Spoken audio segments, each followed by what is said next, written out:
Hello students, कैसे हैं आप सब लोग। मैं मयूर भान आपका अपने चैनल पर स्वागत करता हूं। आज मैं आपके लिए लेके आया हूं क्लास 10 का चैप्टर 4 क्वाड्रेटिक इक्वेशन। पीछे हमने पॉलिनोमियल्स पढ़ा था, उसमें भी आपने क्वाड्रेटिक इक्वेशन के बारे में सुना होगा। ठीक है, तो इसके अंदर हम क्वाड्रेटिक इस वीडियो में हम क्वाड्रेटिक इक्वेशन के बारे में देखेंगे क्या है, इस चैप्टर के बारे में देखेंगे कि किस टाइप के क्वेश्चंस हमारे पास आते हैं, मतलब मेथड क्या क्या है। ठीक है, सबसे पहले मैं उसके बारे में आपको बताता हूँ क्वाड्रेटिक इक्वेशन क्या होती है, जो मैंने पीछे बताया था लेकिन मैं आपको थोड़ा सा रिपीट कर रहा हूँ। ये क्वाड्रेटिक इक्वेशन की स्टैंडर्ड फॉर्म होती है जिसमें डिग्री 2 होती है। मैंने आपको बताया था जिसमें डिग्री 2 होती है वो हमारी क्वाड्रेटिक इक्वेशन होती है, और उसकी स्टैंडर्ड फॉर्म ये होती है। उसके अंदर ए कभी भी जीरो नहीं हो सकता, इसका ध्यान रखना आप। इसमें ए बी सी जो होते हैं वो हमारे रियल नंबर्स होते हैं। ठीक है, ए बी सी या रियल नंबर्स होते हैं हमारे, ये हमारी स्टैंडर्ड फॉर्म होती है। अब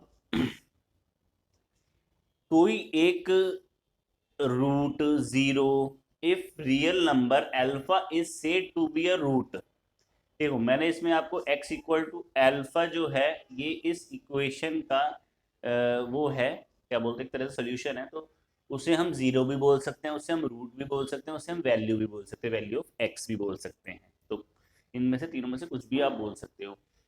और एल्फा अगर उधर आ जाता है तो x minus alpha is a factor हो जाता है वो।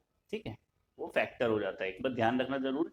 ये वो रियल में अल्फा रूट तब कहलाएगा, जीरो तब कहलाएगा, वैल्यू एक्स तब कहलाएगा जब उस पॉलिनोमियल की यानी उस क्वाड्रेटिक इक्वेशन की पूरी वैल्यू जीरो हो जाए। ठीक है, तो वो तब ही कहलाता है।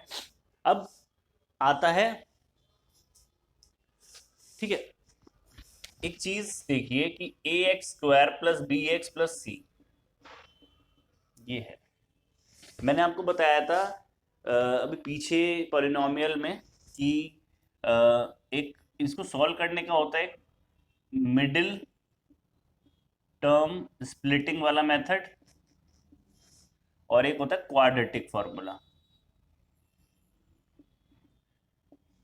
ठीक है, ये दो हमारे मेथड्स होते हैं उसके अंदर। ठीक है, अब ठीक है जी, इसको मैं आपको एक बार और रिपीट करा दूंगा। ठीक है, इसे मैं आपको रिपीट करा दूंगा, लेकिन मैं आपको जो बताना चाह रहा हूँ कि इस एक क्वाड्रेटिक इक्वेशन जो हमारी होती है A X square plus B X plus C, इसमें हमारे दो जीरोज होते हैं, दो वैल्यू ऑफ एक्स होती हैं, दो रूट्स होते हैं, दो फैक्टर्स होते हैं। वो रूट्स जो हैं उनका नेचर क्या है, वो इक्वल भी हो सकते हैं। आप खुद ही सोचिए, दो एक्स की वैल्यूज हैं, कुछ भी हो सकती हैं ये, मतलब। ठीक है, अब वो इक्वल भी हो सकती हैं, वो अनइक्वल भी हो सकती हैं, दो चीजों को, यानी टू डिस्टिंक्ट रियल रूट्स, यानी उनका जो नेचर है वो दो रूट्सों का अलग अलग, दो अलग अलग और दो इक्वल। ये दो सिचुएशन आपको समझ में आ गई कि दो, या तो वो उनकी वैल्यूज अलग होंगी या फिर सेम वैल्यू होगी।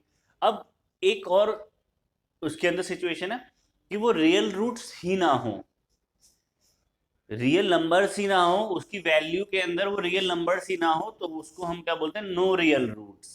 तो अब ये सिचुएशन क्या है, A X square plus B X plus C, उसमें से हम B square minus four A C निकाल लेते हैं, उसको हम डी रखते हैं, इसके हम डिस्क्रिमिनेंट कहते हैं। तो इसको डी रखते हैं हम।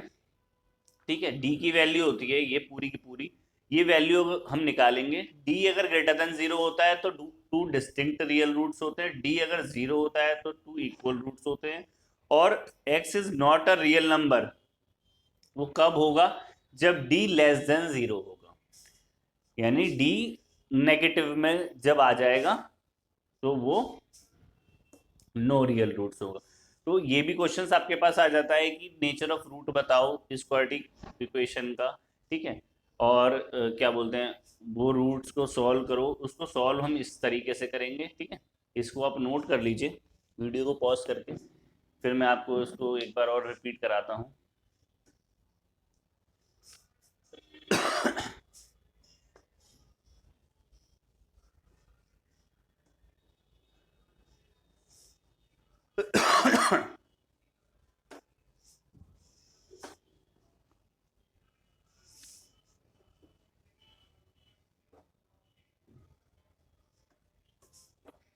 अब देखिए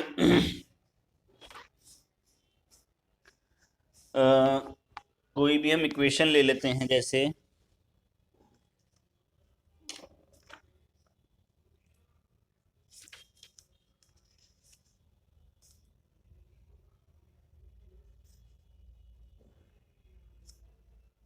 six x square minus x minus two equals to 0।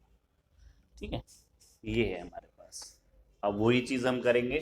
सबसे पहले हमें देखना है ये स्टैंडर्ड फॉर्म में है या नहीं है। स्टैंडर्ड फॉर्म में है या नहीं है, सबसे पहले हमें ये देखना है। A X square plus B X plus C, पहले एक्स स्क्वायर फिर एक्स फिर कांस्टेंट टर्म, तो ये उसी फॉर्म में है, कोई दिक्कत नहीं है। अब हमें क्या करना होता है, एक्स स्क्वायर के कोफिशिएंट से हमें कांस्टेंट टर्म को मल्टीप्लाई करना होता है, तो ये हमने कर दिया। 12 हमारे पास आ गया। 12 किस किस की टेबल में, 1 की टेबल में, 2 की टेबल में, 3 की टेबल में। ठीक है, ये है। तो अब बीच में हमारा क्या है, एक्स, एक्स का कोफिशिएंट क्या है 1, तो हमें 1 लेके आना है। तो 1 किस में दिख रहा है आपको, इसमें ही दिख रहा है। ठीक है, 1 आपको इसमें ही दिख रहा है। 4 माइनस 3 अगर हम करेंगे तो हमारे पास आएगा, तो 6x स्क्वायर माइनस, ब्रैकेट मैंने आपको बताया था ब्रैकेट रखना है, 4x minus 3x minus 2 equal to 0। Clear. अब 6x स्क्वायर माइनस 4x, अंदर वाले साइन चेंज होंगे क्योंकि माइनस के ओ ब्रैकेट के बाहर माइनस है। ठीक है जी। अब वही चीज इन दोनों में कॉमन, मैंने आपको बताया था अगर कंफ्यूजन हो कॉमन लेने में तो इसको अलग अलग लिख लो और इसके फैक्टर्स कर लो, और जो कॉमन टर्म है उसे ऐसे कर दो। ठीक है, कॉमन क्या है 2 और x, तो 2x कॉमन ले लिया, क्या बचा 6x स्क्वायर में से 3x, बीच में माइनस है, ऐसे इसमें से क्या बचा 2, इसमें कुछ भी कॉमन नहीं है तो 1 हो गया। 3x minus 2 equals to 0। अब इन इसमें क्या हो गया, 3x माइनस 2 कॉमन आ गया,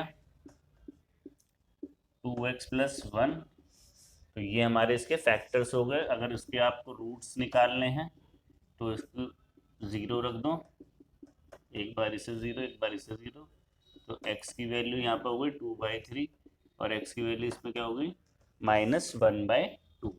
तो ये हमारा कौन सा मेथड है, मिडिल टर्म स्प्लिट वाला method, MTS, middle term splitting वाला मेथड।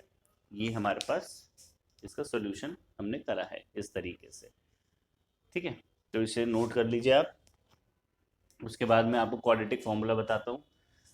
वैसे तो मैंने पॉलिनोमियल के उसमें आपको ये समझा दिया था, लेकिन फिर भी इसके साथ इस वीडियो के अंदर होना ज़रूरी है वो।